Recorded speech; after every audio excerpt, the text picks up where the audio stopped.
साई ओम। नारायण समारंभं शंकराचार्य मध्यमम् अस्मदाचार्य पर्यन्तं वंदे गुरु परंपरा। షిరిడి సాయినాథ్ మహారాజ్ కి వందనాలు సమర్పిస్తూ ఈరోజు చాలా సుదినం, ఏకాదశి, చాలా మంచి రోజు. ఈ రకంగా మనం సత్సంగం చేసుకోవటం చాలా అదృష్టం మనకి. సత్సంగం అంటే సత్పురుషుని యొక్క సంగమం. సత్పురుషుడు ఈ సృష్టిలో ఎవరుంటారు? కేవలం ఒక భగవంతుడు మాత్రమే సత్పురుషుడు. మిగతా అందరూ కూడా పురుషులు మాత్రమే. కేవలం అంటే సత్ అంటే సత్యము, చిత్ అంటే చిత్తము, తెలుసు. సత్ చిత్, సత్యమైన చిత్తము కలిగిన పరమాత్మనే కనుక సచ్చిదానంద పరబ్రహ్మ అంటారు, లేదా సచ్చిదానంద సమర్థ సద్గురు సాయినాథ్ అని చెప్తున్నాం. అసలు ఎందుకు చెప్పాలి ఈ మాట చెప్పుకుందాం. అయితే ఈ జూమ్ మీటింగ్ ని అరేంజ్ చేసిన పెద్దలకు, అలాగే సుచిత్ర మేడం కి, అందరికీ కూడా, అలాగే సాయినాథ్ కి కూడా హృదయపూర్వక నమస్సుమాంజలి సమర్పిస్తూ మనం విషయంలోకి వెళ్దాం. చెప్పాను, సమర్థ సద్గురు సాయినాథ్ అని మనం అంటాం. సమర్థ సద్గురు అంటే సద్గురు వేరు, సమర్థ సద్గురు వేరు. ఈ రెండు వేరు. అంటే ఏంటి? సద్గురు అంటే కేవలము ఒక మంచి విషయాలని ప్రపంచంలోకి అందజేసేటటువంటి గురువు. అంటే అజ్ఞానం అనే అంధకారాన్ని తొలగించేవాడు, ఏ విషయాన్నైనా సరే చెప్పగలిగిన వాడు. మరి సమర్థ అని ఎందుకు అనాలి? అనాల్సినంత అవసరం ఏంటి అంటే, కేవలం ఒక్క సద్గురువు మాత్రమే అసలైనటువంటి సత్యమైనటువంటి జ్ఞానాన్ని అందజేయగలుగుతాడు. అది భక్తుల యొక్క, నిజం చెప్పాలంటే భక్తుల యొక్క ఆదర్శం మీద, భక్తుల యొక్క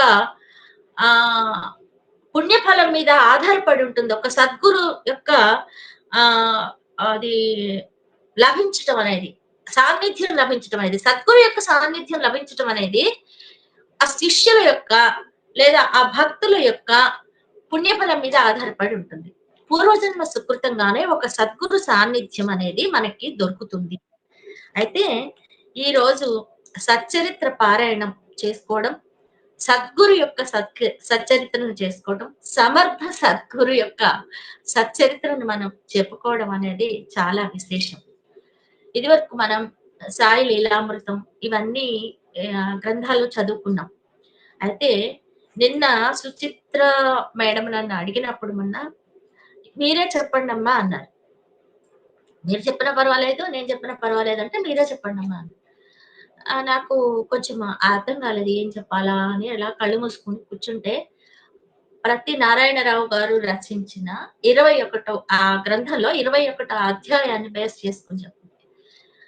అది ఎందుకు, అందులో ఏముంది అని చూస్తే నవవిధ భక్తి మార్గాల గురించి బాబా గారు చెప్పినటువంటి ఒక అద్భుతమైన విషయం.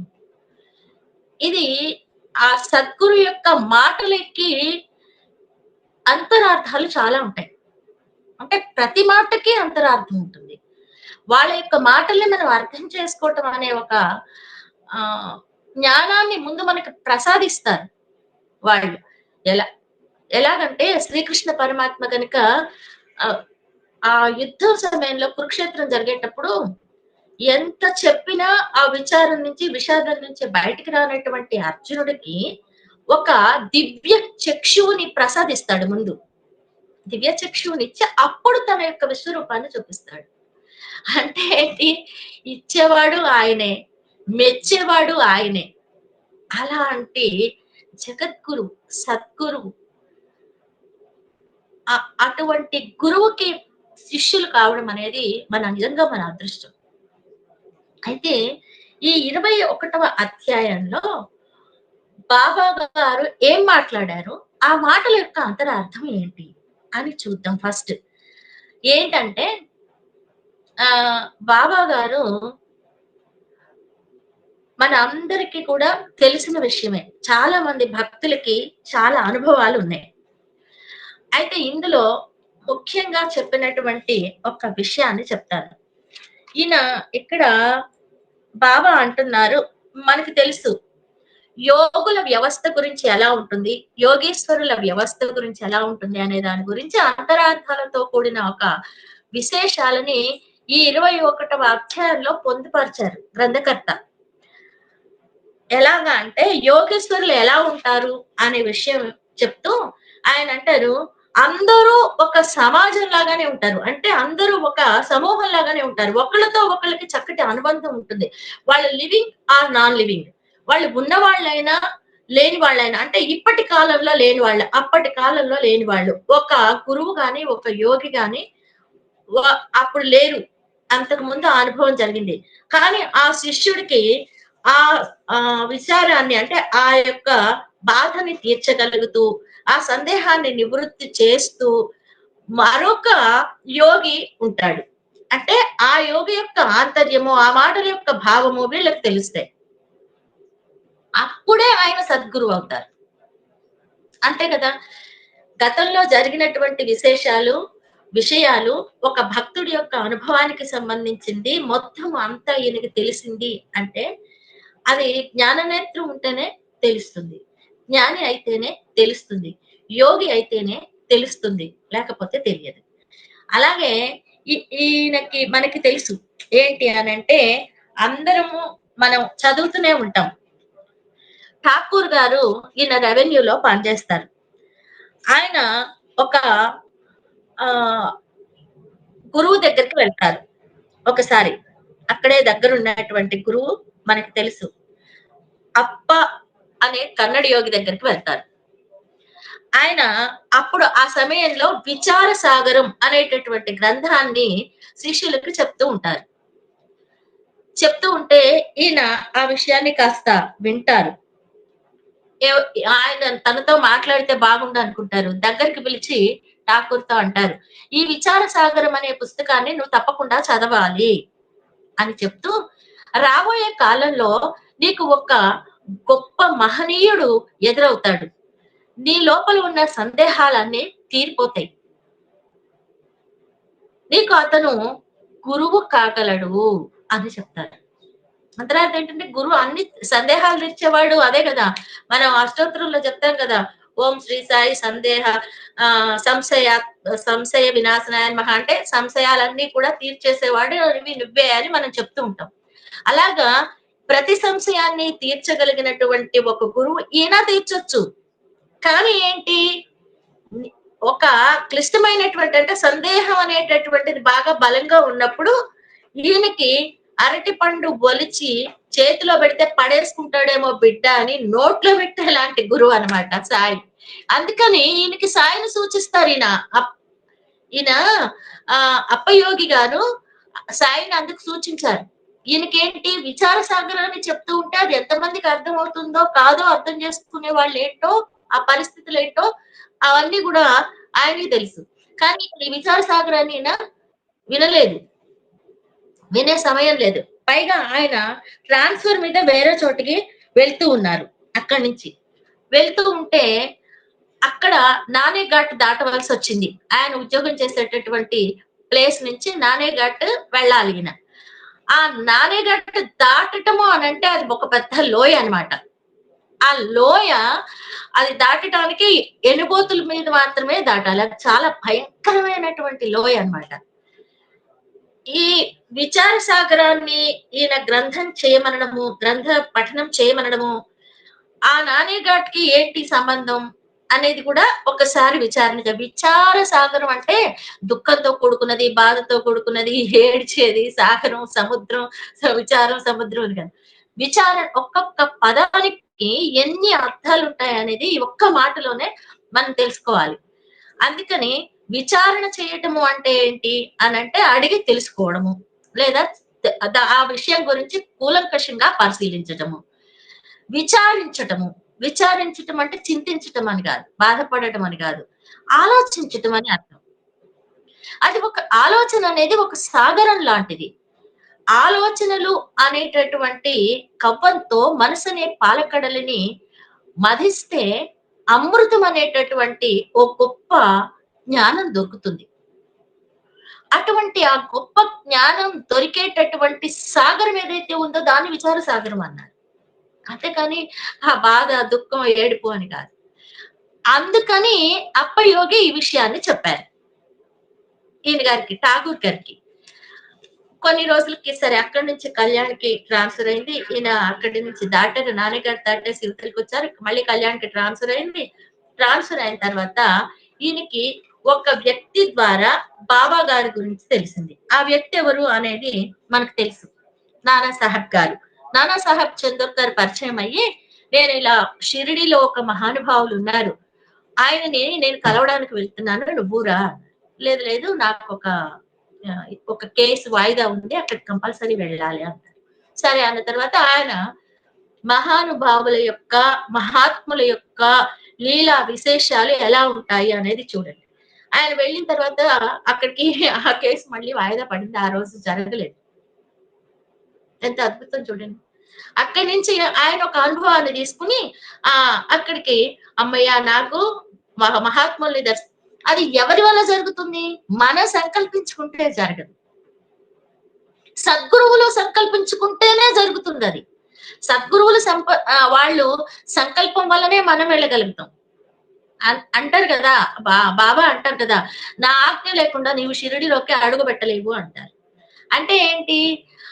ఆయన సంకల్పం చేస్తేనే ఈయన వెళ్ళారు, ఠాగూర్ గారు వెళ్ళారు, లేకపోతే లేదు, వెళ్ళలేరు. అందుకనే ఆయన సంకల్పంతోనే బహుశా ఆ రోజు ఆ కేసు జరగకుండా వాయిదా పడి ఉండొచ్చు. అందుకని ఈయన ఇక్కడికి రాగలిగారు. వచ్చిన తర్వాత ఆయన ఏమంటారు, నువ్వు నా దగ్గరికి వచ్చావు, కానీ నువ్వు నా దగ్గరికి వచ్చిన తర్వాత నీకు జరిగేటటువంటిది ఏంటి, ఇది అర్థం చేసుకోవాల్సినటువంటి విషయం ఏంటి, అది తేలికైందా, కష్టమైందా? జ్ఞానం అంటే మామూలు విషయమా? కాదు. ఆయన అసలు ఈయన ఏ విషయాలు చెప్పలేదు కదా బాబాకి. నేను ఇలా, నాకు అప్పయోగి గారు ఇలా అన్నారు, లేకపోతే నేను నాన్నగారు దాటాను, ఇవన్నీ ఆయనకి ఏం తెలియవు కదా. బాబాతో ఈయనకి ఇంటరాక్షన్ జరగలేదు అంతకు ముందే. కానీ ఆయన రాగానే ఏమంటారు, ఈ విషయాలన్నీ నువ్వు తెలుసుకోవాలని అనుకుంటున్నావు కదా, జ్ఞానానికి సంబంధించిన విషయాలు నువ్వు తెలుసుకోవాలని అనుకుంటున్నావు కదా, అది విచార సాగరం అంత తేలికైనది కాదు, విచార సాగర పుస్తక పఠనం అంత తేలికైనది ఏం కాదు అని అంటారు. అంటే బాబా తత్వం తెలుసుకోవడము విచార సాగరం కన్నా లోతైంది. ఆ తత్వం తెలుసుకోవాలి అంటే ఎవరికి ఉండాలి అది? ఆ సంకల్పం గురువుకే ఉండాలి. ఆ జ్ఞానాన్ని బోధించాలి అన్న ఒక దయ, కరుణ, ప్రేమ, ఆ ఆత్మస్థితి ఆయనకి ఉన్నప్పుడే శిష్యుడు ఆయన దగ్గరికి, అదే పిచ్చుక కాళ్ళకి దారం కట్టి లాక్కొచ్చారు అని అంటారు కదా, బాబా కథ తెలుసు కదా మనందరికి. అలా తీసుకొస్తారనమాట. బాబా తన దగ్గరికి రప్పించుకుని విషయాలని, లోతైనటువంటి విషయాలని తన మాటల ద్వారా, తన చేతల ద్వారా కూడా, చేతలు అంటే మనకు తెలుసు, పాము కరిచి వస్తే వెళ్ళిపో అని విసిరేస్తే ఆ పాము విషయం పోతుంది, ఆయన పోవటం కోసం కాదు. అలాంటి ఆ చేతల ద్వారా ఆయన తన యొక్క తత్వాన్ని తెలియజేశారు. కానీ చాలా మందికి తత్వ రహస్యాలు అనేవి తెలియవు, మాటల యొక్క అంతరార్థాలు తెలియవు.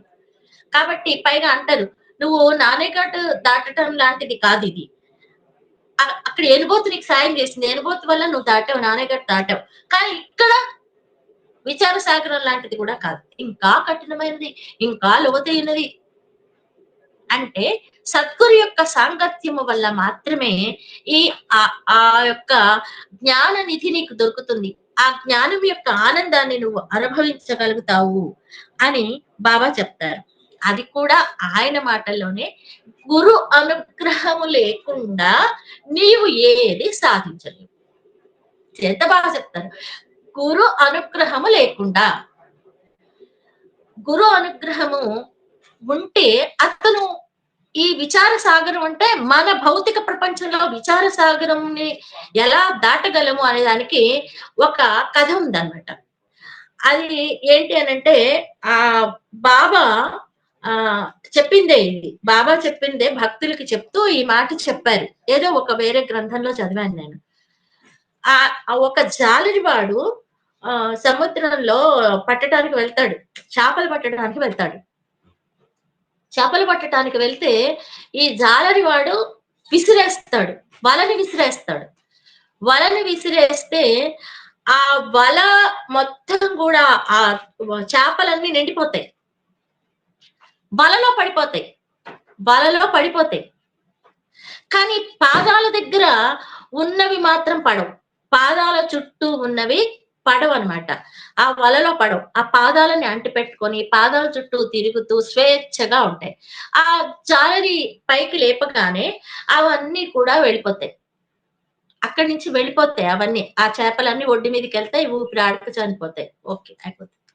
అయితే ఈ దగ్గర ఉన్నటువంటి పాదాల దగ్గర ఉన్నటువంటి చేపలు ఎవరి పాదాల దగ్గర ఉన్నట్టు? గురువు యొక్క పాదాల దగ్గర ఉన్నట్టు. గురువే ఈ వల మొత్తం వేసేస్తాడట. గురువు వల మొత్తం వేస్తే ఈ దుష్కర్మలు, దుష్టము అంతా కూడా వెళ్ళిపోతుంది. కానీ ఇక్కడ ఉన్నటువంటి వాళ్ళు మాత్రం గురు పాదాలని పట్టుకుని ఉండటం వల్ల జ్ఞానం దొరుకుతుంది. ఆ జ్ఞానము వలన జ్ఞానము అగ్ని లాంటిది. అగ్ని ఏదైనా సరే కాల్చేస్తుంది. కాబట్టి ఈ జ్ఞాన అగ్నిలో పాపాలు, కర్మలు అన్ని దహించి వేయబడతాయి అని దీని యొక్క అర్థం అన్నమాట. గురువు యొక్క పాదాలని ఆశ్రయించి ఉండటం వలన జ్ఞాన నిధి దొరికి అక్కడ ఈ కర్మల యొక్క ఫలితాలు అన్ని కూడా మొత్తం అది మంచా చెడ అని కాదు. అది ఆ కర్మ ఏంటి? సత్కర్మ, దుష్కర్మ, వికర్మ. అసలు కర్మే లేకుండా ఉండటం. ఏదైనా సరే అన్నీ పోతాయి. అది చెడు లేదు, ఇటు మంచి లేదు, ఏది లేదు. కాబట్టి ఆ కర్మ అనేది ఎలా అవుతుంది? శూన్యమైపోతుంది. కాబట్టి ఎప్పుడు కూడా సద్గురు పాదాలని ఆశ్రయించి ఉండాలి. సద్గురువు మాత్రమే సత్యమైన జ్ఞానాన్ని అందించగలడు అని చాలా క్లియర్ గా ఈ అధ్యాయంలో చెప్పారు బాబా. బాగా ఒకటోసారి, రెండోసారి, మూడోసారి, నాలుగోసారి చదువుతూ ఉంటే అప్పుడు మనకి బాగా అర్థమవుతుంది అనమాట. ఇంకా ఇంకొక విషయం ఏంటంటే ఆ మాటలలో అంతరార్థం చెప్పాను నేను. ఇంకొక మాటలో ఇంకొక అంతరార్థం చెప్తాను. ఏంటి అనంటే మనకి అనంతరావు పాటంకర్ అనే ఆయన ఏం చేస్తారంటే బాబా సాన్నిధ్యానికి రావడం కోసం, బాబాని దర్శించుకోవడం కోసం చాలా ఆరాటపడతారు. పైగా ఆయన ఏమంటారంటే నేను చాలా గ్రంథాలు చదివాను, చాలా పుస్తకాలు చదివాను, ఎంతో జ్ఞానాన్ని సంపాదించాను, కానీ నాకెందుకో మనశ్శాంతి లేదు, సంతోషం అనేదే లేదు, ఆనందం లేదు. కనుక నాకు అది ఎలా దొరుకుతుంది అర్థం కావట్లేదు. అదేంటో ఆ విషయాన్ని చెప్పండి అని బాబా దగ్గరికి వస్తారు ఆయన. ఆ విషయం అది ఎందుకని? ఇంత గ్రంథాలు చదివాను కదా, ఇంత జ్ఞానం వచ్చింది కదా, ఓ ఒక అదేంటి ఒక 15-20 డాక్టరేట్లు, ఒక 15-20 డిగ్రీలు, ఇంకో 15-20 ఎన్నో ఎన్నో ఎన్నో అవార్డులు, అందరు చాలా మంది శాల్వా కప్పటం, అవార్డు ఇవ్వటం ఇవన్నీ చేస్తారు. అవన్నీ పొందుతారు. ఆ జ్ఞానం అనేది అలాగా అంటే అది భౌతికమైన జ్ఞానం. ఒక్క విషయం అర్థం చేసుకోవాలి ఇక్కడ. జ్ఞానాన్ని సంపాదించానంటారు. ఏ జ్ఞానం సంపాదించావు నువ్వు? ఇక్కడ సత్యసాయి కూడా ఒక మాట చెప్పారు దీని గురించే. ఏమని అంటే ఇక్కడ ఇహమున తరింప హేమ తారక విద్య, పరమున తరింప బ్రహ్మ విద్య. అంటే మనకి పరవిద్య, పరావిద్య, భౌతిక విద్య, పరావిద్య అంటే ఏంటి? ఈ భౌతిక ప్రపంచంలో జీవనానికి కావలసినటువంటి సౌలభ్యాలు, సౌకర్యాలు, దానికి కావలసిన ధన సంపాదన, ఇవన్నిటి కోసం చదివేటటువంటి చదువులు, డిగ్రీలు, పట్టాలు, డాక్టరేట్లు ఇవన్నీ ఏవైతే ఉన్నాయో అవన్నీ కూడా నువ్వు డబ్బు సంపాదించుకుని ఈ భౌతిక ప్రపంచంలో సుఖ జీవితాన్ని, జీవనాన్ని గడపడానికి. కానీ జీవితం కోసం నీ అసలైన అల్టిమేట్ స్టేట్ ఏంటి? నువ్వు ఎక్కడి నుంచి వచ్చావో అక్కడికి వెళ్ళాలి. ఎక్కడి నుంచి వచ్చావో అక్కడికి వెళ్ళాలి. అక్కడికి వెళ్ళాలి అని అంటే నీకు కావలసింది బ్రహ్మ విద్య. అందుకని ఇహమున తరింప హేమతారక విద్య అన్నారు స్వామి భాషలో. హేమతారక విద్య అంటే భౌతిక విద్య. పరమున తరింప బ్రహ్మ విద్య. బ్రహ్మ విద్య అంటే బ్రహ్మజ్ఞానం. అది ఎలా దొరుకుతుంది? ఎక్కడ దొరుకుతుంది? కొనుక్కుంటే దొరుకుతుందా? పుస్తకం చదువుకుంటే వస్తుందా? రాదే. అదే ఈయన భావన. ఎన్ని చదివితే ఏమైంది? అసలైన ఆనందం ఏది? హృదయానందం ఎక్కడి నుంచి వస్తుంది? ఆత్మానందం ఎక్కడి నుంచి వస్తుంది అన్న ఒక విచారణ ఏదైతే చేశాడో అదే విచారసాగరం. అంతకన్నా విచారసాగరం లేదు. కాబట్టి ఈ విచారణ చేసుకుని ఆయన బాబా దగ్గరికి వచ్చి ఆ జ్ఞానాన్ని నాకు పంచిపెట్టండి, ఆ దాక్షిణ్యాలు నా మీద చూపించండి సాయినాథ అని బాబాని అడిగారు. ఆయన ఎంత చక్కగా చెప్పారంటే ఒకే 2 మాటల్లో చెప్పారు. ఏమని చెప్పారు అంటే, నేను నీకు ఒక చిన్న కథ చెప్తానన్నారు. ఏం కథ అంటే, అక్కడ నా దగ్గరికి ఒక వ్యక్తి వచ్చాడు, ఒక వర్తకుడు వచ్చాడు. ఆ వర్తకుడు వచ్చిన సందర్భంలోనే ఒక ఆడ గుర్రం వచ్చింది. ఆ ఆడ గుర్రం లత్తి వేసినప్పుడు 9 లత్తెలుగా అది పడింది. దానిని ఒక పంచెలో పైకండువాలో చాలా జాగ్రత్తగా మూట కట్టుకున్నాడు. మూట కట్టుకున్నాడు. 9 గుర్రపు లత్తెలని మూట కట్టుకున్నాడు అని చెప్పారు బాబా. చెప్తే సరే అని ఆయనకి మాటలకు అసలు కొంచెం కూడా అర్థం తెలియలేదు. మరి అదే కదా గురువు అంటే, అంతే. అది ఒకటి. ఇప్పుడు గురువు అనంటే కొంతమంది గురువులు ఎలా ఉంటారంటే, ఉన్న విషయాన్ని ఉన్నట్టు పుస్తకంలో చదివినట్టు చెప్పేస్తారు. చెప్పేసి ఓహో గొప్ప జ్ఞానాన్ని నేను పంచిపెట్టాను అనుకుంటారు. తెలిసిన విషయం పంచిపెట్టాను అనుకుంటారు. కానీ అసలైన సమర్థ గురువు ఏదైతే చేస్తాడో అది నిజమైంది. సమర్థ సద్గురు ఏం చేస్తాడంటే, ఒక వాక్యాన్నో, ఒక పదాన్నో, ఒక పద్యాన్నో, ఒక మాటనో, ఒక కథనో, ఒక టాస్క్ లో ఇస్తాడు తప్ప మనకి అందులో అంతరార్థాలు విప్పి చెప్పడం అనమాట. ఆ చెప్పడం అనేది ఎలా తెలుస్తుంది? తనకు తాను తెలుసుకుంటే అసలైనటువంటి జ్ఞానం అనేది వాడికి అర్థమవుతుంది. నేనే చెప్పాను అనుకో, బాగుంది, విన్నాడు, వెళ్ళిపోయాడు, ఇక అంతే సంగతి. వాడు అక్కడే వదిలేసి వెళ్ళిపోతాడు. ఆ సాగిట్లోనే ఈ విషయాలన్నీ వదిలేసి వెళ్ళిపోతాడు. అసలైన జ్ఞానం అనేది సంపాదించుకోవాలనే ఆరాటం ఉన్న వాడికి మాత్రమే. అదే అజ్ఞానం ఏమీ తెలియని వాడికి అనుకో చక్కగా చెప్పేవారు బాబా. కానీ ఇలాంటి చదువు, డిగ్రీలు, పట్టాలు, ఎన్నో గ్రంథాలు చదివినటువంటి నాలెడ్జ్ ఉన్న వాళ్ళకి ఎలా చెప్పాలో అలాగే చెప్పాలి కదా. ఎవరికి ఏది ఇవ్వాలో అది ఇవ్వడమే సద్గురు యొక్క లక్షణం, సమర్థ సద్గురు యొక్క లక్షణం. అందరు గురువులు కాదు. ఇప్పుడు అందరూ బోధ గురువులు అనుకుంటున్నారు కానీ వాళ్ళంతా బాధ గురువులే. బాధలే, అన్ని బాధలే తప్పితే నిజంగా బోధ గురువులు ఎవరు మనకు కనిపించట్లేదు. నిజమైన బోధ చేసేవాడు, నిజమైన జ్ఞానాన్ని బోధించేవాడే సమర్థ సద్గురు అవుతాడు. లేకపోతే ఎలా అవుతాడు? ఆవిడ కదా.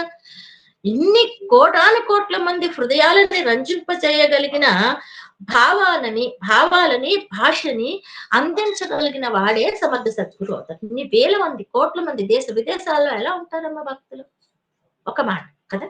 సమర్థత ఉన్న సద్గురు కాబట్టే ప్రతి వాళ్ళే ఇప్పుడు ఈ మధ్య సద్గురు సద్గురు సద్గురు అని చెప్తున్నారు.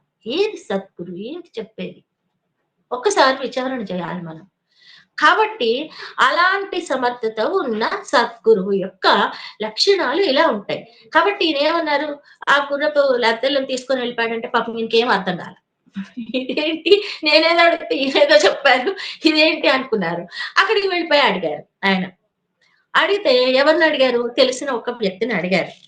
అడిగితే ఆయన ఏమంటారంటే, బాబా చెప్పిన మాటల్లోని ప్రతి అంతరార్థమో నాకు అర్థం కాదు, కానీ కొద్దిగా అర్థమైన విషయం మీకు చెప్తాను. 9 గుర్రపు లత్తెలు అంటే 9 భక్తి మార్గాలు అని చెప్పారు. ఆడగుర్రము అంటే అనుగ్రహం అని చెప్పారు. ఇక్కడ ఆడ అనేది ఎందుకు ఉపయోగించారు? గుర్రం అనొచ్చు కదా, ఏ గుర్రం అయితేనేమైంది, ఏదో ఒక గుర్రం. కానీ ఆడ అనే పదాన్ని ఆయన ఎందుకు ఉపయోగించుంటారు అంటే, ఆడ అని బాబా ఉపయోగించటంలో గల అర్థం ఏంటి అంటే శక్తి అనే అర్థం. బాగా అర్థం చేసుకోండి అమ్మ మీరు. విచారణ చేస్తే అర్థం అవుతుంది. శక్తి అని అర్థం. ఏ శక్తి? విచారణ శక్తి. అదే అద్భుతమైన శక్తి, సృష్టి శక్తి. నీలో సృష్టి శక్తి అనేది ఉన్నది అంటే ఆ పరందేవి యొక్క ఆ పరమా ఆ ఆ తల్లి యొక్క జగన్మాత యొక్క అనుగ్రహం ఉండాలి. ఆ జగన్మాత ఎవరు? మనం పురాణాల ప్రకారం, గ్రంథాల ప్రకారం బాబా పిచ్చి పిచ్చిగా మాట్లాడరు. తెలుసు కదా! ఆయన ఏది పడితే అది మాట్లాడితే ఆయన ఎలా గురువు అవుతారు? అంటే ఆ యొక్క శక్తి అంటే ఏంటి? శక్తి స్వరూపం. అది ఎవరు? జ్ఞానం అనే యొక్క శక్తి స్వరూపం. చెప్పేటటువంటి విడిచిపెట్టేటటువంటి అనుగ్రహంతో విడిచిపెట్టాలి. జ్ఞానానికి ప్రతినిధిగా చెప్పుకునేటటువంటి సరస్వతి శక్తి అని అర్థం ఇక్కడ. శక్తి అనేది ఏ రూపమైనా ధరిస్తుంది. నాకు అసలు రూపం లేదు కదా! పరమాత్మ ఒక శక్తి. కాబట్టి అసలు ఏ రూపము లేదు. రూపరహిత, నామరహిత, గుణరహిత, కాలరహిత, లింగ రహిత అద్భుతమైన శక్తి ఏదైతే ఉందో ఆ శక్తి రూపము నామము ఏం లేదు కాబట్టి ఏ రూపాన్ని కోరుకుంటే ఆ రూపంతో భూమి మీదకి గురువు రూపమా ఓకే గురువు రూపంలో వస్తారు, లేదు దైవ రూపమా దైవ రూపంలో వస్తారు. వాళ్ళ ఇష్టం, ఆ శక్తి యొక్క ఇష్టం. ఆ శక్తి శివశక్తి అవతారం అన్నమాట. ఆ శివశక్తి అవతారంతో తానున్నానని తెలియజేయటం కోసమే బాబా ఆడ గుర్రము అని వాడారు. అసలు ఆ తత్వాన్ని అర్థం చేసుకుంటే ఏదైనా గురువు యొక్క తత్వాన్ని అర్థం చేసుకున్నాం అనుకుంటామా మనం, ఇంకా అసలు తిరుగులేదు. ఆ తత్వాన్ని అర్థం చేసుకు ఇన్నిసార్లు ఎందుకు పారాయణ చేయాలి గ్రంథాన్ని? ఓసారి చెప్తే కథలు కథలు గుర్తుంటాయి కదా, మరి ఇన్నిసార్లు ఎందుకు పారాయణ చేయాలి? పారాయణ చేయండి అన్నారు. ఎందుకు చేయాలి? ఒక గ్రంథాన్ని పారాయణ చేయటానికి ఒక వ్యక్తి పూనుకుంటే, బాబా మీద భారం వేసి పూనుకుంటే ఆయన మర్చిపోయినా కానీ ఈయన గుర్తు చేస్తారు. అంటే మీరు గ్రంథాలు పారాయణ చెయ్యండి అనే కదా, నిజ పారాయణ గ్రంథాలు చేయండి, సచ్చరిత్రలు పారాయణ చేయండి అని ఎందుకు చెప్పారు? చదివిన ప్రతిసారి ఒక కొత్త అర్థాన్ని ఇచ్చేటటువంటి జ్ఞాన నిధి ఏదైతే ఉందో అది సచ్చరిత్ర అవుతుంది. దాన్ని మనం పదే పదే పారాయణ చేసినప్పుడు ఆ యొక్క గ్రంథ ఎవరైతే ఆ సృష్టి ఉంటుందో అంటే ఆ గ్రంథానికి మూలమైనటువంటి వ్యక్తి ఎవరైతే ఉంటారో లేదా గురువు ఎవరైతే ఉంటారో దైవం ఎవరైతే ఉంటారో ఆ తత్వం మనకి అర్థం కావాలని. ఇప్పుడు అర్థమైంది కదా, పదే పదే ఒక విషయాన్ని పారాయణ చేస్తాం.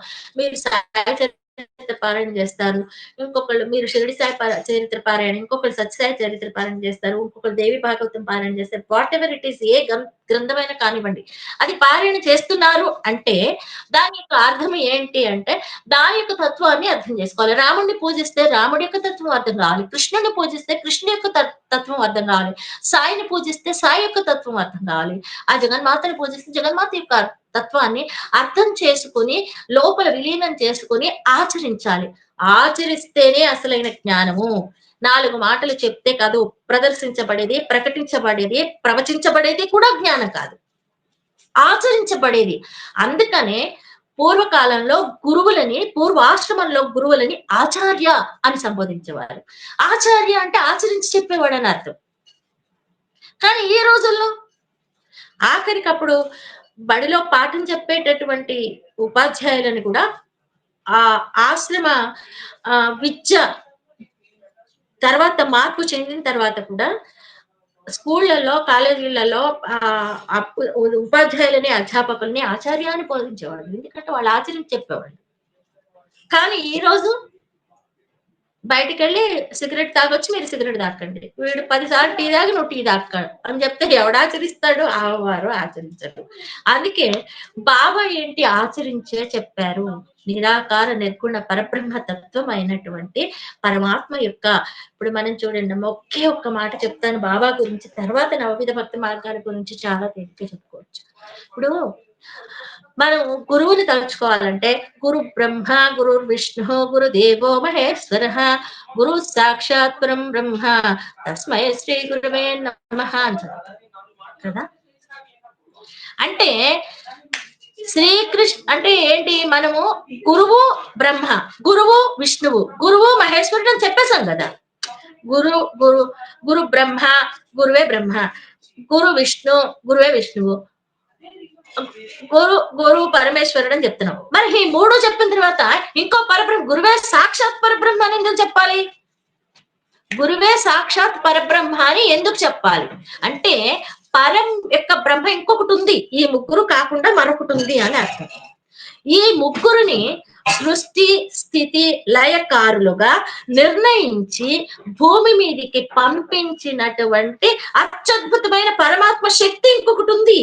ఆ శక్తే గురువు అని చెప్పేదే గురు బ్రహ్మ, గురు విష్ణు, గురుదేవో మహేశ్వర. తర్వాత ఆగిపోవచ్చు కదా. మళ్ళీ గురువే సాక్షాత్ పరబ్రహ్మ అని ఎందుకు చెప్పినారు? అది మన తత్వం, అది మనం విచారం చేయవలసింది, అది మనం గురువుని గురించి ఆలోచించవలసింది, అదనమాట. కాబట్టి ఈ సాక్షాత్ పరబ్రహ్మ స్వరూపమైనటువంటి గురువు యొక్క పాదాలని ఎవరైతే పట్టుకుంటారో, ఆ పాదాల చుట్టూనే ఎవరైతే తిరుగుతూ ఉంటారో, నిత్యం పాదస్మరణ చేస్తూ ఉంటారో, పాద సేవ చేస్తూ ఉంటారో, ఆ అవకాశం గురువు ఇచ్చే అదృష్టం ఉండి చేస్తారో వాళ్ళు జ్ఞానం అనే నిధిని పొందుతారు. కర్మలనే ఆ అన్నిటినీ కూడా దగ్ధం చేయబడి వాళ్ళు చక్కటి స్థితిలోకి వెళ్తారు. ఈ జ్ఞానం అనేది అంత గొప్పది. అయితే ఈ 9 గుర్రపు లద్దెలకి ఈయన గారు చెప్పినటువంటిది ఏంటి అంటే, నవవిధ భక్తి మార్గాలు చెప్పారు. నవవిధ భక్తి మార్గాలు అని ఆయన చెప్పారు. ఆయనకు తోచింది, ఆయనకి 9 మార్గాలు ఉన్నాయని ఇవన్నీ చెప్పారు. ఏంటి అంటే శ్రవణం, కీర్తనం, విష్ణు స్మరణం ఇవన్నీ చెప్పారు. చెప్పిన తర్వాత సరే ఈయన నెక్స్ట్ డే అక్కడికి వెళ్ళారు. మళ్ళీ గురువు గారి దగ్గరికి వెళ్ళారు. బాబా గారి దగ్గరికి వెళ్తే ఆయన అడిగారు, పాటింకర్ 9 గుర్రపు లద్దెలని పోగు చేసుకున్నావా అని అడిగారు. అసలు గురువు యొక్క మాటల్లో అంతరార్థం అది. అర్థం అంటే అలా ఉంటాయి అన్నమాట. మాటల యొక్క లీలలు, అర్థాలు, అంతరార్థాలు అంత అద్భుతంగా ఉంటాయి. అది కూడా సమర్థ సద్గురువు యొక్క లక్షణంగానే ఉంటుంది. ఎవరు పడితే వాళ్ళు అలా చెయ్యలేరు. కనుకనే ఆయనని సమర్థ సద్గురు సాయినాథ్ అంటాం మనం. ఇప్పుడు అర్థమైంది కదా మీకు. ఇకపోతే ఇది ఆయన ఈ నవవిధ భక్తి మార్గాలని అర్థం కావటానికి అంటే ప్రతి గ్రంథము విలువైనదే. ప్రతి గ్రంథం అష్టాదశ పురాణాలు గాని, చతుర్వేదాలు గాని, 108 ఉపనిషత్తులు గాని ఏవి తీసివేయదగినవి కాదు. అన్ని అందరూ నేర్చుకోవాలి, అన్ని అందరూ తెలుసుకోవాలి అని బాబా చెప్పకనే చెప్పారు. ఇది ఎక్కడి నుంచి వచ్చింది మనకి? చూడండి, ఒక్కటే భాగవత పురాణంలో మనం తెలుగు భాగవతం తీసుకుంటాం, సంస్కృత భాగవతం కాదు. తెలుగు భాగవతం గురించే చెప్తారు. ఎందుకంటే సంస్కృత భాగవతం కఠినంగా ఉండొచ్చు, ఏదైనా కావచ్చు, కానీ తెలుగు మనందరికీ మాతృభాషే కాబట్టి చూడండి ఏమంటారంటే, హిరణ్యకశిపుడు ప్రహ్లాదుడి దగ్గరికి వస్తాడు. హిరణ్యకశిపుడు ప్రహ్లాదుడి దగ్గరికి వచ్చి, నాయన నువ్వు బాగా చదువుకోవాలి, మరి ఇప్పుడు ఎంతసేపు హరి హరి అని అంటున్నావు కదా అని చెప్పి గురువులకు అప్పచెప్తాడు. గురువులకు అప్పచెప్తే ఆ గురువులు సరే ఈయనని బుజ్జగించి లాలించి ఏదో చెప్తారు. చెప్పిన తర్వాత ఎంతవరకు చదువుకున్నాడు నా కొడుకు తీసుకురండి అని అంటే, తీసుకొచ్చిన తర్వాత ఆయనని అడుగుతాడు హిరణ్యకశిపుడు, నాయన ప్రహ్లాద ఏం చదువుకున్నావు, గురువులు ఏమైనా నేర్పినారా లేదా నీకు అని ఒక తండ్రిగా చాలా బాధ్యతగా అడుగుతాడు. అడిగినప్పుడు ఈయన అంటాడు అనమాట, చదివించి నన్ను గురువులు చదివితి ధర్మార్థ ముఖ్య శాస్త్రంబుల్ నే చదివిన కలవు పెక్కులు చదువులలో మర్మమెల్ల చదివితి తండ్రి అన్నాడు. అబ్బో, వీడు ఎంత చదువుకున్నాడో, చదువుల్లో మర్మం అంతా చదివేశానన్నాడే, ఒక్కసారి వీడి మాటలు వింటుంటే ఎంత ముద్దుగా ఉన్నాయి, నాయన ప్రహ్లాద నువ్వేం చదివావో ఒకసారి చెప్పు అన్నాడు. చెప్పేసరికి ఈయన చెప్తున్నాడు, తను హృద్భాషల సఖ్యమున్ శ్రవణమున్ దాసత్వమున్ వందనార్చనముల్ సేవయు ఆత్మలో ఎరుకయున్ సంకీర్తనల్ చింతనంబనుని 9 భక్తి మార్గముల సర్వాత్మ హరిన్ నమ్మినన్ సర్వజ్ఞుడై ఉండుట భద్రమంచు తలంతు దైత్యాను అని చెప్పాడు తండ్రికి. నాయన 9 మార్గాలున్నాయి. నవవిధ భక్తి మార్గాల్లో ఏ ఒక్కటి పట్టుకున్నా సరే, ఇది హరి యొక్క చరణ కమలాలను చేరడం అనేది తథ్యము అని చెప్పాడు. మండిపోయింది అసలు. ఈ ప్రహ్లాదుడి మాటలకి, హిరణ్యకశిపుడికి. సరే, తర్వాత విషయం అందరికీ మనకు తెలిసిందే. ఆయనను ఎన్ని కష్టాలు పెట్టాడో, ఏం చేశాడో అనేది అందరం మన కొత్త విషయాలు ఏమి కాదు. అయితే ఇక్కడ మనం తెలుసుకోవాల్సినటువంటి ఆ నవవిధ భక్తి మార్గాలు ఎవరు ఏమేమి చేసి వాళ్ళని వాళ్ళు మార్గాన్ని కనుక్కున్నారు, వాళ్ళు ఆ హరికి దగ్గరయ్యారు, ఆ పరమాత్మకి దగ్గరయ్యారు అనే విషయానికి వస్తే, ఇక్కడ శ్రవణం అంటే వినడం. తెలుసు కదా, నిరంతరము ఆ మాటలని వినడం, భగవంతుడి సంగతులను వినడం. లేదా ఇప్పుడు మీరు మనందరం గురువు అనుకుంటాం, ఆ గురువుని పరమాత్మగా ఎంచి ఆయన కథలు వినడం, ఆయన పాటలు పాడడం, ఆయన ఇవన్నీ. అయితే దీనికి ఉదాహరణ ఎవరు అంటే పరీక్షిత్ మహారాజ్ సంగతి మనందరికీ తెలుసు. ఏంటి, ఆయన ఒక శాపానికి గురవుతారు. శమీక మహర్షి ఆశ్రమంలో తపస్సు చేసుకుంటూ ఉంటే ఈయన వెళ్తారు. వెళ్ళినప్పుడు ఆయన మంచినీళ్ళు అడిగితే అక్కడ కలి యొక్క ప్రభావమే, అంతకన్నా ఏం లేదు. ఆయనకి కలి యొక్క ప్రభావం. ఆ పరీక్షిత్ మహారాజ్కి కలి నెత్తి మీద ఎక్కి కూర్చుంటాడు.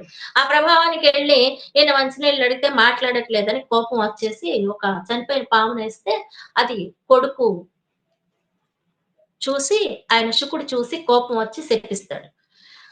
7 రోజుల్లో తక్షకుడు విషయానికి కాటుకి గురయ్యి చనిపోతావు నువ్వు అని.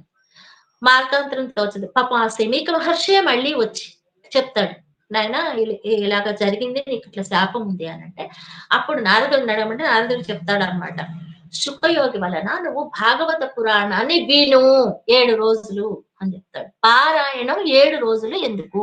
సప్తాహం అంటారు. అహం, నేను అనేటటువంటి అజ్ఞానాన్ని విడిచిపెట్టి సప్త ధాతువులలో ఉన్నటువంటి మాలిన్యాన్ని కూడా బయటికి లాగి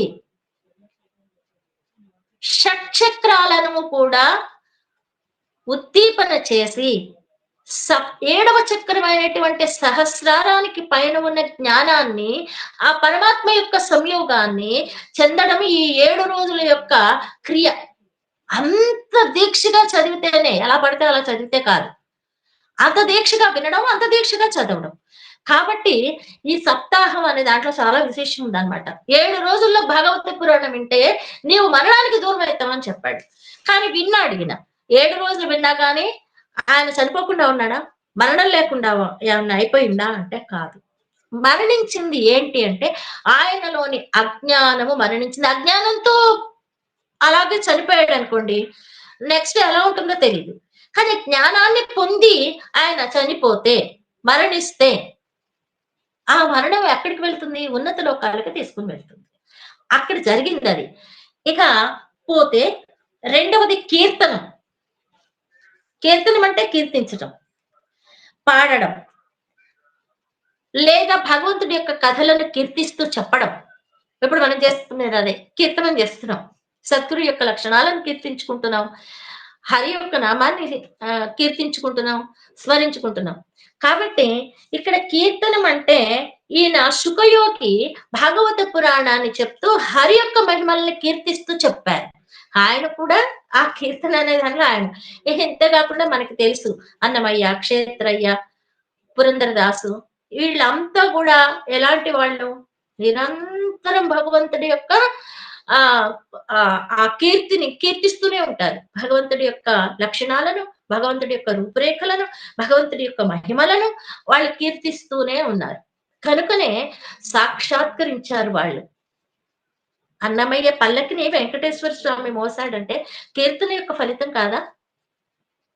సాక్షాత్తు అన్నమయ్యకి ఆయన దర్శనం ఇచ్చినప్పుడు నీకేం కావాలి అని అంటే, నాకు మోక్షాన్ని ఇవ్వండి అని అంటే, లేదు నీకు ఇంకో 90 ఏళ్ళు ఆయుష్ ఇస్తా అంటాడు.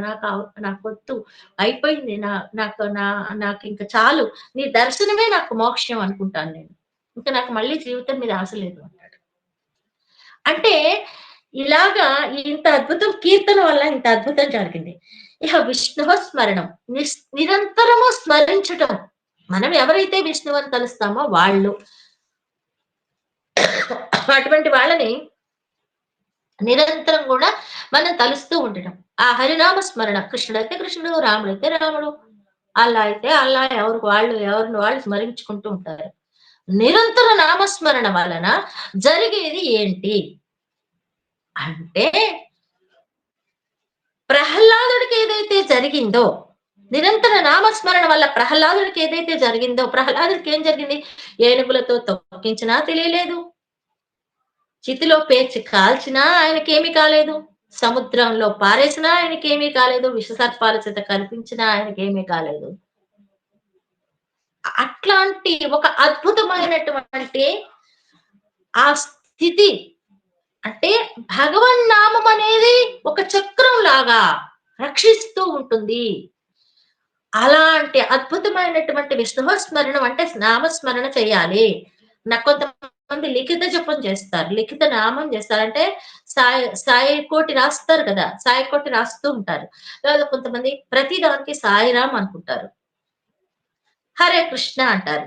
ఇలాగా ఏదైతే అదే అన్నమాట. ఇట్లా ఏదైతే నామాన్ని స్మరిస్తూ ఉంటామో, ఆ నామం యొక్క ఉచ్చారణ అనేది లోపల ఉన్నటువంటి అనేక రకాలైనటువంటి మలినాలను, అనేక రకాలైనటువంటి ఐహిక, ఆముష్మిక కోరికలను పైకి కాకులు గనక ఎగిరిపోతాయి. షు అంటే కాకులు ఎలా ఎగిరిపోతాయో, ఈ నామస్మరణ వలన మనకి లోపల ఉన్నటువంటి అరిషడ్ వర్గాల యొక్క షేడ్స్ ఏవైతే ఉంటాయో అవన్నీ తొలగిపోతాయి. దాని వలననే మనం రక్షించబడతాము. నిజమే కదా! అంతే గదా!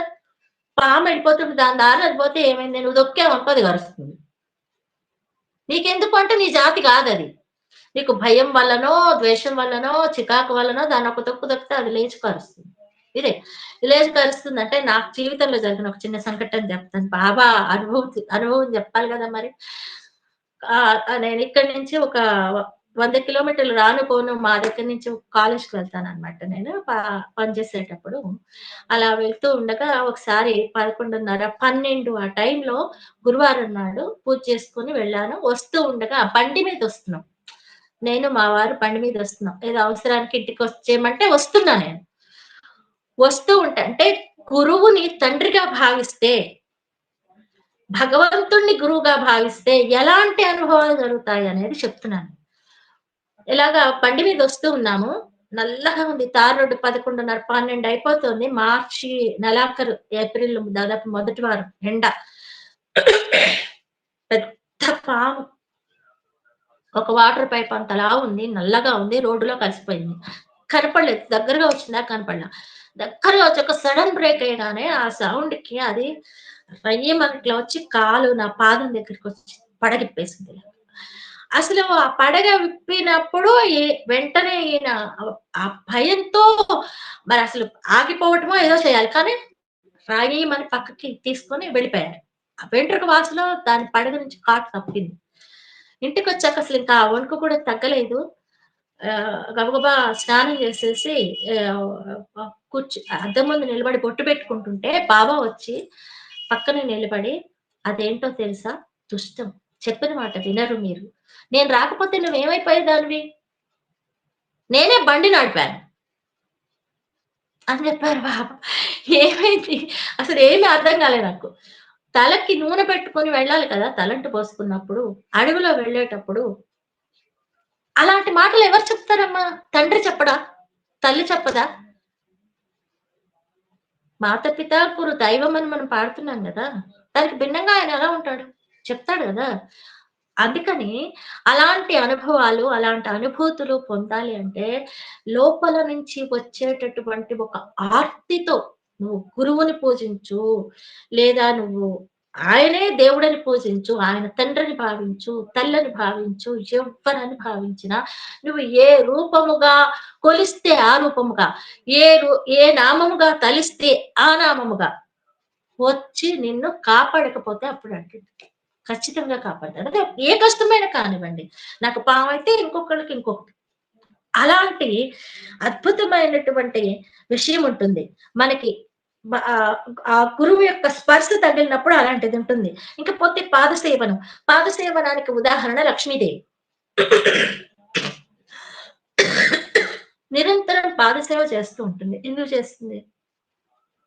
ఈమె కూడా దేవతే కదా, చేయాల్సిన అవసరం ఏంటి అనంటే అక్కడ ఆ భక్తి, ఆ యొక్క ప్రేమ, ముఖ్యంగా ప్రేమతో కూడిన భక్తికి ఆమె పాదసేవనం చేస్తుంది. ప్రేమతో కూడిన భక్తి.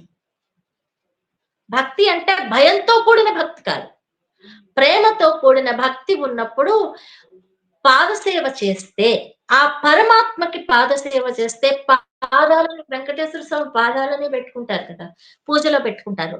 రాముల వారి పాదాలను పూజలో పెట్టుకుంటారు. బాబా పాదుకలను పూజలో పెట్టుకుంటున్నాం. పాదాలు ఎందుకు పెట్టుకోవాలి కదా? అంటే పాదసేవనం అనేది నవవిధ భక్తి మార్గాల్లో అత్యుత్తమమైనటువంటి విషయం అని మనం అర్థం చేసుకోవాలి. ఇకపోతే అర్చనం ఇది ఎవరు చేశారు అంటే పృథు మహారాజు చేశారు. సరే, ఇది భాగవతంలో ఒక కథ. నేను ఇంకొక విషయం లక్ష్మీదేవి గురించి. సీతాదేవి అర్చనలో సీతాదేవిని అసలు చెప్పుకోకుండా ఉండకూడదు, కానీ ఇది ఎవ్వరికి తెలియదు. రామాయణంలో ఒక అత్యద్భుతమైన విషయం అన్నమాట.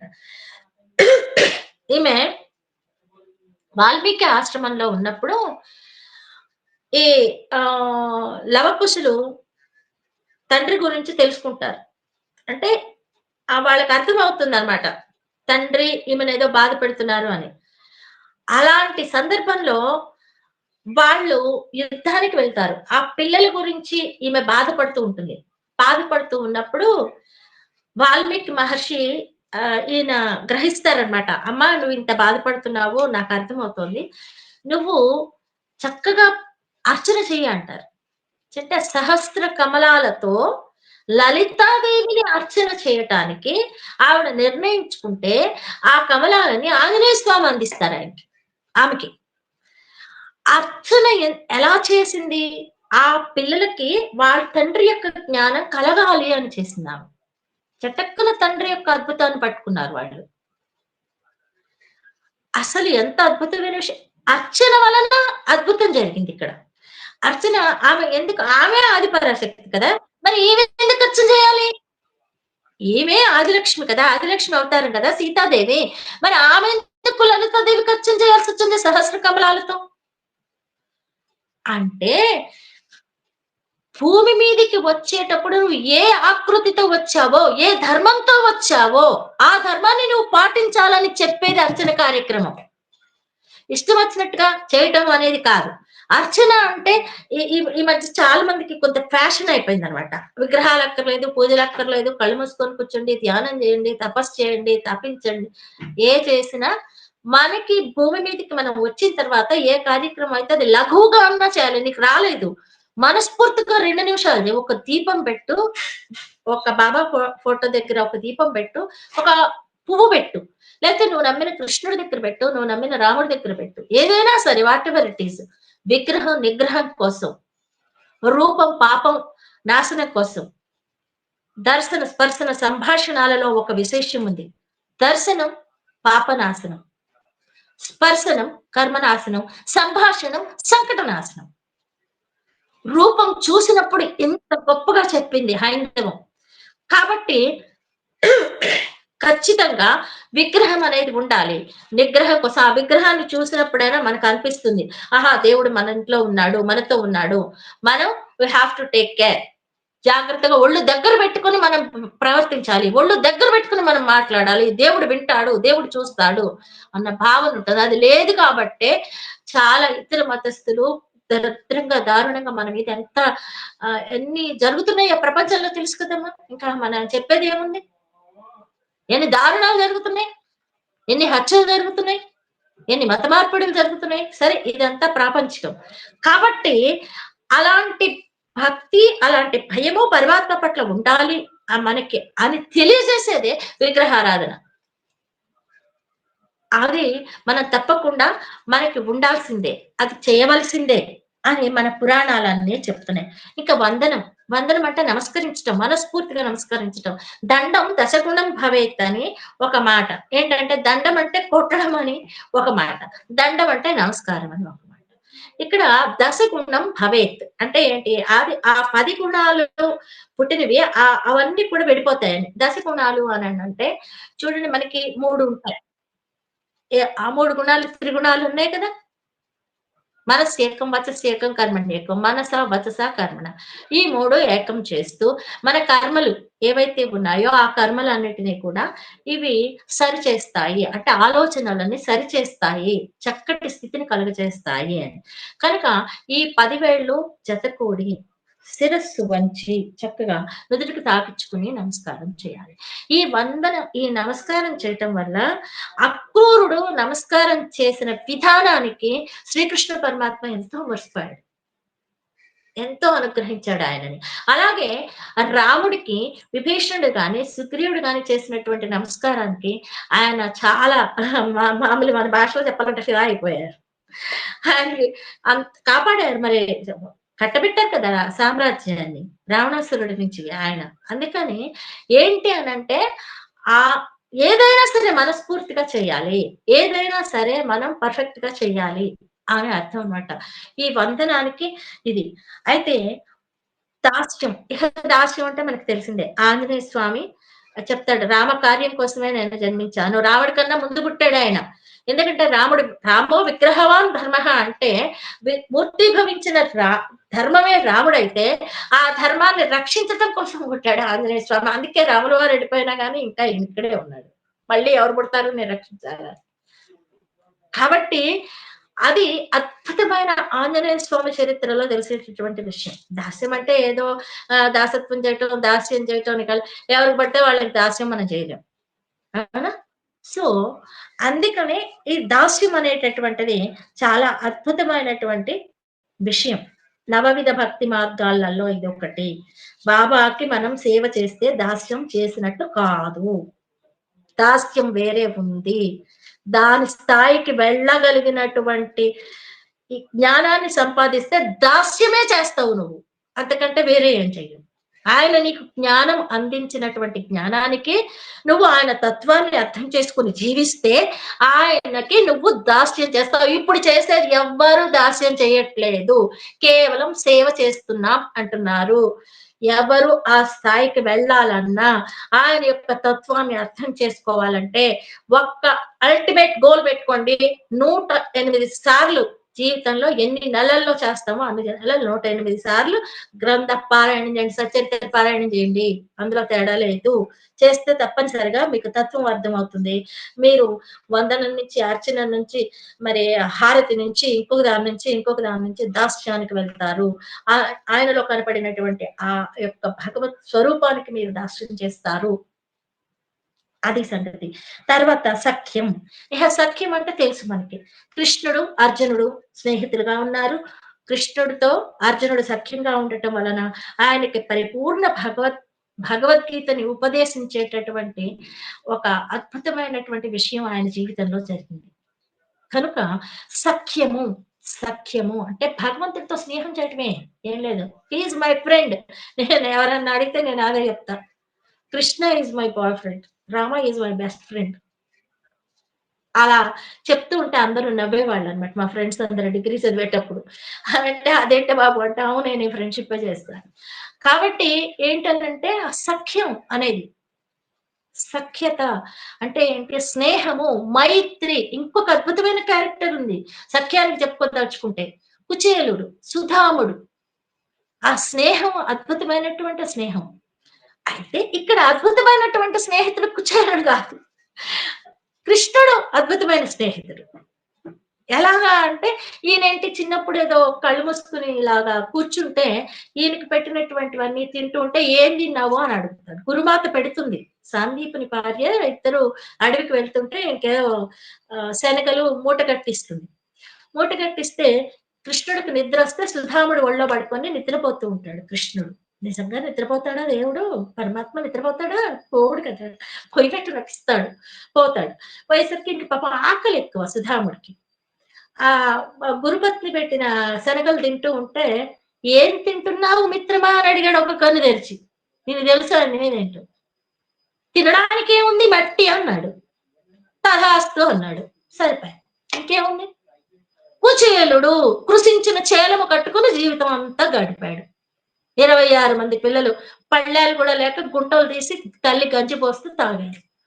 అలాంటి దరిద్రం నుంచి, అలాంటి తెలిసి కూడా అలా చేసినప్పుడు సరే భార్య అటుకుల కోసం రావడం, ఈయన అంత దూరం నుంచి సింహాసనంలో నుంచి రాజు అనే విషయం కూడా మర్చిపోయి, తన మిత్రుడు తనని చూడటానికి వచ్చాడన్న ప్రేమతో, ఆరాటంతో గబగబా పరిగెత్తుకుంటూ వెళ్ళి తీసుకొచ్చి ఆయనని ఇక్కడ కూర్చోబెట్టి, ఉచితమైన సింహాసనం మీద కూర్చోబెట్టి కాళ్ళకి ముళ్ళంటాయి. ముళ్ళు గుచ్చుకున్న ఆయన తీసి కాళ్ళు కడిగి, కాళ్ళకి వెన్న రాసి,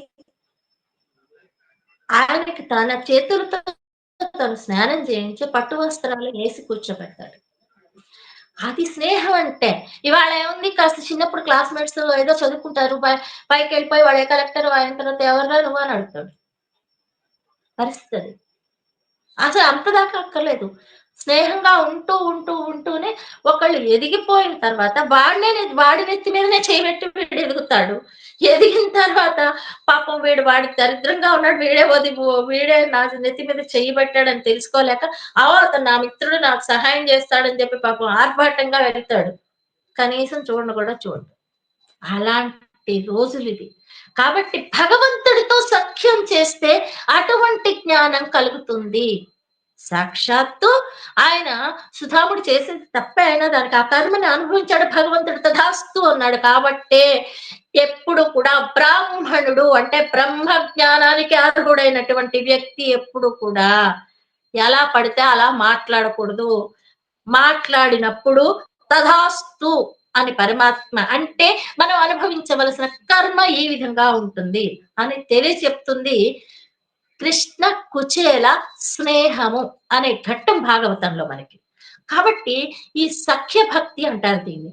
భక్తితో స్నేహం చేశాడు. తర్వాత నిరంతరం కృష్ణ నామస్మరణ చేస్తూనే ఉన్నాడు. కృష్ణుడు పరమాత్మని అర్థం చేసుకున్నాడు. తర్వాత ఆ నామస్మరణ యొక్క ఫలితంగానే ఇక్కడ అన్ని అనుభవించినట్లే ఆయన నామస్మరణ చేశాడు, స్మరణ చేశాడు. ఆయన అర్థం చేసుకుని సఖ్యం, నా స్నేహితుడు కృష్ణుడు అని కొత్తకు పొంగిపోతూ ఉండేవాడు పాపం. అలాగా దాని వలన ఆయనకి ఐశ్వర్యం వచ్చింది, ఈశ్వరానుగ్రహం కలిగింది. అది గొప్పతనం, సఖ్య భక్తి యొక్క గొప్పతనం. ఇందులో నీవు ఏది కావాలో ఎన్నుకోమని చెప్తున్నారు బాబా. ఇది అర్థం చేసుకోవాలి మనం. ఇందులో నీకు ఏది కావాలి, దాస్యమా, స్మరణమా, విష్ణు అదే స్మరణమా, నీకు కీర్తనమా, ఒకటి ఎన్నుకో. ఒకటి చేస్తే దాంట్లో ఇంకొకటి దూరిపోకండి, గొడవ పెట్టుకోకండి అని ఈయన ఇది.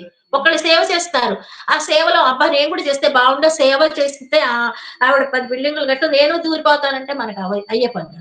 నీకు పాడటం వచ్చు, పాడు, నిరంతరం బాబాని పాడుతూనే ఉండు, స్మరిస్తూనే ఉండు. 10 మందికి నీ బాబా పాటలు నేర్పు, కూర్చుని భజన చెయ్యి, నీకేది వస్తే అది చెయ్యి. ఒక్కటి ఎన్నుకో. అన్నిట్లో కాలు పెట్టి వేలు పెట్టి ఏదో అంటారు కదా, jack of all trades but master of none, అన్ని చేసి ఏది చేయకుండా చివరికి అలా మిగిలిపోవద్దు అని బాబా మాటల్లో నవవిధ భక్తి మార్గాల గురించి చెప్పి అంతరార్థంది. అర్థమైంది కదమ్మా. ఇకపోతే ఆత్మ నివేదనం. ఈ ఆత్మ నివేదనం అనే దానికి ఒక విషయం ఏంటి అంటే, ఆత్మ నివేదించడం అంటే ఏంటి అంటే పరిపూర్ణమైనటువంటి విశ్వాసం, పరిపూర్ణమైనటువంటి భక్తితో సరెండర్నెస్. ఇంకంతకన్నా వేరే మాటలేదు దీనికి. ఆత్మ నివేదనం అంటే సరెండర్నెస్. ఆ సరెండర్నెస్ ఎలాగా, ఎవరికి చేశారు, ఎందుకు చేశారు, కమిట్మెంట్. ఆ కమిట్మెంట్ తో నువ్వు కనుక ఏదైనా చెయ్యి, నువ్వు ఏం చేసినా కమిట్మెంట్ తో చేసావు, కంప్లీట్ గా సమర్పణ, ఆత్మ సమర్పణ సమర్పించి చేయాలి. చేయడం అంటే అది బలి చక్రవర్తి యాగం చేస్తూ ఉన్నప్పుడు వామనుడు వస్తాడు. ఎందుకంటే ఈయనకి ఇంద్రాధిపత్యం వస్తే కనుక, స్వర్గాధిపత్యం వస్తే ఈయన ఇంద్రుడు అయితే గనక అప్పుడు మొత్తం కూడా అంత, ఎందుకంటే రాక్షస జాతి, ఈయన మంచివాడు అవ్వచ్చు కానీ ఆయన చుట్టూ ఉన్న వాళ్ళు అంత రాక్షసులేగా, ఆయన జాతి రాక్షస జాతే కదా. సో అందుకని ఈయన ఏం చేశాడు, వామన అవతారంలో వచ్చాడు విష్ణుమూర్తి. ఎంత అద్భుతమైనటువంటి కథ అది. నిజంగా అసలు భాగవతంలో వామనమూర్తి యొక్క చరిత్ర చదువుతూ ఉంటే అస్సలు ఆ శ్రీకృష్ణ పరమాత్మ దర్శనం చాలా ఈజీగా అయ్యేటటువంటి కథ అన్నమాట వామనుడు. కాబట్టి ఆయనకి వస్తే ఆయన ఏమన్నాడు, నాకు 3 అడుగులు ఇవ్వమన్నాడు. ఈయనకి బలికి తెలీదా, ఆ మాత్రం తెలుసు. ఆయన చాలా జ్ఞాని. అసలు బలిచక్రవర్తి చాలా అద్భుతమైనటువంటి వాడు. ఆయన ఏం చేశాడు? ఫస్ట్ 3 అడుగులు అడిగాడు. ఓకే అన్నాడు. కమిట్మెంట్ సరే అన్నాడు. మాట నిలుపుకోవాలి. సత్యము జయించాలి. మాట నిలుపుకోవాలి కాబట్టి ఈయన ఏం చేశాడు? సరే అన్న దానికి కట్టుబడి ఉన్నాడు. That is commitment. అందుకు నేను అన్నది ఆత్మ నివేదనము. ఆత్మ నివేదనం అంటే అదే, అన్న మాటకి కట్టుబడి ఉండటం, సత్యానికి నిలబడి ఉండడం. ఇది సత్యం. అందుకని 1 అడుగు ఆకాశం, 1 అడుగు భూమి. నాకు 3 అడుగులు నేల చాలా అన్నాడు. 3 అడుగులు అంటే ఎక్కడ 1 అడుగు ఆకాశం మీద పెట్టాడు. 1 అడుగు అయిపోయింది. ఆకాశం మొత్తం ఫిల్అప్ అయిపోయింది. ఆ భూమి మీద పెట్టాడు. ఇది అయిపోయింది. ఇంకోటి ఎక్కడ పెట్టాలని అడిగాడు. ఆ కమిట్మెంట్ తో ఆయన ఆత్మార్పణ చేసుకుంటూ శిరస్సు వంచాడు. తల మీద పెట్టాడు, పాతాళానికి వెళ్ళిపోయాడు. అయిపోయింది. ఇంకేం? అది ఆత్మ నివేదనం. ఈ ఆత్మ నివేదనానికి దేహంతో కలిపి ఆత్మని సమర్పించడం అనేది, దానంతో కలిపి ఆత్మని సమర్పించడం అనేది శివచక్రవర్తి చేశాడు. శివచక్రవర్తి దానానికి ఆయన తొడలో మాంసం కోసి ఆ పావురానికి ఇవ్వడం కాదు. ఆయన అక్కడి నుంచి తీసిన ఈ మాంసం అనేది నిప్పుండగా ఎందుకు లేదు? ఎలా ఇవ్వగలిగాడు? దానంతా ఆ పావురం అంత మాంసం డేగకి ఇవ్వడానికి ఆయన తొడలో నుంచి అంత పావురం ఉంటుంది కదా, దాన్ని ఎలా తీయగలిగాడు? ఒక మనిషే కదా ఆయన. ఎలా నొప్పి లేకుండా ఉంది? ఆత్మని సమర్పించాడు. దేనికి సమర్పించాడు? దాన గుణాన్ని తనకు నేర్పిన పరమేశ్వరుడికి ఆయన ఆత్మని సమర్పించాడు. అందుకు తన శరీరంలో మాంసాన్ని కోసి ఇవ్వగలిగాడు. మనం చిన్న గుండు సూది గుచ్చుకుంటే విలవిల్లాడిపోతాం కదా. అది దేహం యొక్క ఇది కాదు, స్పర్శ కాదు. దేహంలో కూడా దేహాన్ని కూడా విడిచిపెట్టి, దేహాన్ని కూడా మర్చిపోయి దానానికి సరెండర్ అయిపోయి ఇచ్చాడు కనుకనే. అలాగే కర్ణుడు కూడా ఆయనదే ఆత్మత్యాగమే. ఆయన కూడా కవచకుండలాలు శరీరంతో అతుక్కుపోయినటువంటి లాగేసాడు. చెవులో కూడా లాగేసి మొత్తం ఇచ్చేశాడు. ఇదంతా ఆత్మ నివేదనమే. దుర్జటి మహాకవి అంతే ఆత్మ నివేదనం చేశాడు శివుడికి. అందుకనే శ్రీకృష్ణదేవరాయలు వచ్చి ఆయన కిరీటం పెట్టుకునే రాజమకుటం నేలకు తాకూడదు అంటారు, కానీ ఆయన పాదాలకు తాకించాడు మహాత్మా అని. ఎందుకు? అద్భుతమైనటువంటి వాడు దుర్జటి మహాకవి. ఆత్మని నివేదించినాడు శివుడికి.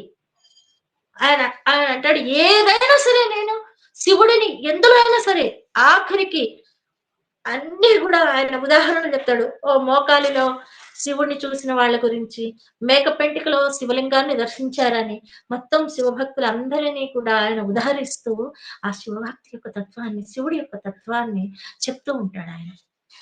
అటువంటి నీకు నేను శిరస్సు వంచి నమస్కరిస్తాడు. ఇక్కడ శివుడు ఎవరు? శివభక్తుడు దూర్జటి, విష్ణు భక్తుడు మహారాజు శ్రీకృష్ణదేవరాయలు. అందుకనే ఆయన శివభక్తుడైన, ఈయన విష్ణు భక్తుడైన, ఆయనలో ఉన్నటువంటి ఆత్మ నివేదనకు సరెండర్ అయ్యి మహారాజు అయ్యి మకుటం ధరించి ఉండి, మకుటం నేలను తాకకూడదనే నియమం ఉండి పాదాలకు తాకించాడంటే ఎలాంటి ఏకత్వం అమ్మాది. విష్ణు శివుడు వేరు కాదు.